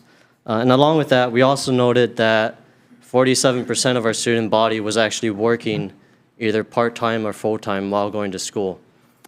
So clearly there was a need for financial stability while they're trying to go through school. So we met with Jenny Brown, the previous vice president at KCC, and she shared with us her thoughts and kind of what they were working on at that time. So they coined it summer classes for the masses. And how this all began, is that they went around and they talked to all 7 community colleges, their student governments, and they actually sat down and listened to them about, what are your students struggling with and how can we kind of help? So when we took over, we conducted our own video interviews. We started creating these surveys and we started to capture this data. We took all this data and we presented it to the chancellors of the UH system, So all the chancellors of all the community colleges. And along with that, we also presented this to the Associate Vice President for Academic Affairs and the Associate Vice President for Administrative Affairs. And these discussions, we talked about that the students were looking into, the class modality. So how do they want to take these classes, the length of the classes for summer, and kind of some of the reasons why maybe they're not taking these summer classes. But, however, no matter how many people we talked to, the stories were the same, They do want a better life, but it's just very difficult to do it because there's a lot of, either personal factors or financial ones. When we did present this to the chancellors, we were met with a roadblock, the financial hurdle. And the financial hurdle was, how do you offset the money if you're going to be lowering tuition rates? But, our team then had this wonderful opportunity to meet with Representative Amy Peruso and Representative Lisa Martin to kind of share what our students were going through at KCC. And that's when we started working on actually writing this bill. So I just want to say, I strongly believe that providing our residents with a more affordable summer rate, it can help alleviate the strain on resources needed for everyday survival. This can also help aid in other educational campaigns, such as a 55 by 25, as it's helping our students and our residents maintain that concurrent enrollment, because once you start getting out of the rhythm of things, it's a lot harder to start jumping back into it. And then we're also hoping that this can kind of help dampen that summer melt, and we think it would provide more career opportunities that allow families to be more self-sufficient for a growing economy. Because parents, often they're working these late jobs or these extra hours to make ends meet. They're trying to go to school at the same time. And then, you get home, it's kind of, I think, right to assume that they're just drained. So they're not able to have that quality time they need for their children. So I think this can affect a lot of different sectors within someone's own life, yeah. But I do have a concern with this not being adopted at the state level. And that's that rigor mortis will set in, and our students' voices are going to go unheard. And all the hard work that was put in before and after will cease to exist. And yeah, I think by having the state, handle this, it kind of puts that pressure as well. As hey, this is the timeline where we're looking at, so things actually have to start getting moved. Because my time in Student Congress, a common voice that I heard was from administrators talking about how this has been an issue for the past 10 years. Yeah. So it's kind of well, why isn't anything happening? Thank you. Thank you for your testimony. Next to testify, we have Ratana Kim in support in person. And we are asking testifiers to limit their testimony to 2 minutes. I realize you folks have a lot to share. You have a beautiful story, and I appreciate the work that you've done on this. Thank you, Representative Amy Peruso and the other representative. My name is Ratana Kim. I'm the president of Student Congress at Kapilani Community College. Mainly, I want to share my personal story. As a graduate from Kalani High School, a current student at Kapilani Community College, and a proud member of our community, I'm deeply grateful for the opportunity to share my perspective on the importance of House Bill 1779. This bill proposed a 3-year pilot program that resonates with me on a profound level. It's not just about educational policy, it's about offering hope, opportunity, and a chance for a brighter future to countless individuals across our island. Throughout my junior and senior year in high school, I worked multiple jobs to support myself, from serving lunch in cafeteria to clean classroom after school, and even take a part-time position at Jamba Juice to earn extra income to support myself. My acceptance to Kapilani Community College in the fall of 2021 was a moment of immense hope and relief. It was a validation of years of hard work, perseverance, and sacrifice. The realization that I could attend college for my first year without the burden of tuition fees, thanks to the Pell Grant, was like a lift off my shoulder. For the first time, I dared to envision a future filled with possibility and opportunity. So I just want to say education should not be a privilege reserved for the wealthy. It is a fundamental right that should be accessible to all. By supporting House Bill 1779, you have the opportunity to uplift our community, empower our youth, and pave the way for a future where every individual has a chance to thrive. Thank you for your time and consideration. Thank you so much for your testimony. Next, we have Shannon Sakawe, individual in support in person. Hello. Hi. Thank you, Representative Peruso, Vice Chair Capella, and members of the committee. My name is Dr. Shannon Sakawe. I am in support of House Bill 1779. I am here as an individual, not on behalf of the university, and I would like to submit my testimony. I did submit written testimony, but I'd like to spend a moment to speak with you about the importance of supporting students through the summer. I've been an academic counselor at Kapi'olani Community College for the past 13 years, and as we're planning education plans with students, very often we need to pause when we talk about summer because the price is significantly different than the fall and spring. It's a 90% increase, and this often requires students to give that a second thought on whether or not they do want to commit to such a large financial obligation to pursue their education. And so I am also the faculty advisor of these lovely students at Kapi'olani Community College who put forth this bill with Representative Peruso. So I would like to just share my thanks for all of you giving them time, but also for, I'd like to publicly commend my students for putting this through. I don't know that you often have community college students coming to you at this level, so I just want to honor their hard work regardless of the outcome of this bill. And just to leave you with a thought that we have students on a consistent basis that are pausing their education because of finances. And if we could work together to find a solution to lower summer tuition, to help students get those educational outcomes and degrees that they are searching for, that would just really help the people of Hawaii. So please consider this bill. Thank you. Thank you for your testimony. We have one late testifier, Inmo Ko'o, I think. I might be mispronouncing that, in support in person. Hello.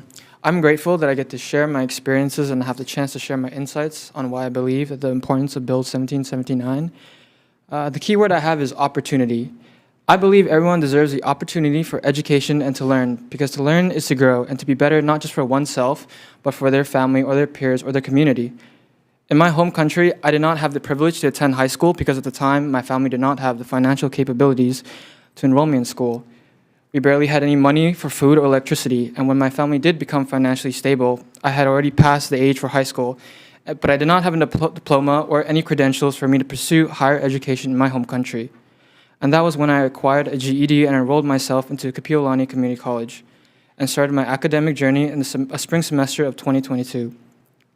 As an international student on an F1 visa, my tuition costs stayed the same regardless of spring or fall or summer credits. But I have had the privilege to hear the stories of many residents here in Hawaii of their trials and tribulations in higher education when it comes to pursuing a better life for themselves. Many of them are my friends, my classmates, even teachers that I've learned from. And for those who have struggled to make ends meet due to financial constraints placed upon them from their responsibilities that they had to uphold from family, I think it's quite noble of them for them to work and to provide for their families, and I have an immeasurable amount of respect for their ability to keep up with their academics and to do better for their loved ones. I can say for certain I would not have the same success in my academics without the help of those same friends, and I believe the least I can do is return them with the favor of this help with this initiative. The enactment of the 3-year pilot program to subsidize summer tuition outlined in Bill 1779 would not only help my friends and classmates, but countless of residents in their journey to pursue higher education and to alleviate financial burdens, to create better opportunities for not only themselves, but perhaps their families and future generations to come. I hope for the people of Hawaii that they will see a time where higher education is not just a dream, but the standard in every household. Thank you. Thank you so much for your testimony. That's all I have signed up for testifying. Is there anyone else who wishes to testify in this measure? Okay, seeing none, we are now actually going to recess for decision-making. Oh, yes, sorry, I forgot to ask if there were questions. Sorry, I'm getting tired. It's been a long agenda. I just want to quickly commend the students from Kapiolani who have come in here and not only created this bill, but have also come and shared your vulnerability. I really, really appreciate it. Your testimony made me really emotional. And I think it goes to show that when we share our vulnerability and we share who we come from and our background and our stories, we can really make a change. So thank you very much for your effort on this bill and for your resilience and going and doing this. It's just really wonderful to see. Thank you, Chair. I think we all concur. And we are recessed.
Reconvening for decision-making on our February 7th Higher Education and Technology hearing. So I want to first thank everyone who is still present and those who have already departed for all of their testimony and their contribution to these discussions. I think we had some really important conversations today. On the first measure on House Bill 1535 related to the University of Hawaii Promise Program, Chair's recommendation is to call for some technical, non-substantive amendments for clarity, consistency, and style, but to, so for a House draft and to pass a measure essentially as is, besides those technical amendments. So are there any questions or concerns? Seeing none, Vice Chair for the vote. Voting on HB 1535, Chair's recommendation.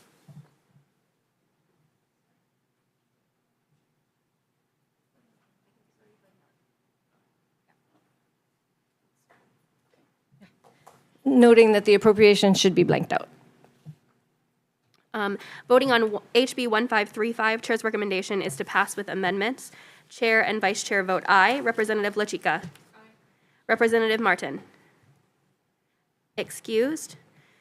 Representative Martinez. Aye. Representative Matayoshi. Aye. Representative Mizuno. Aye. Representative Quinlan. Aye. Representative Todd. Aye. Representative Woodson. Aye. Representative Garcia. Aye. Chair, your recommendation is adopted.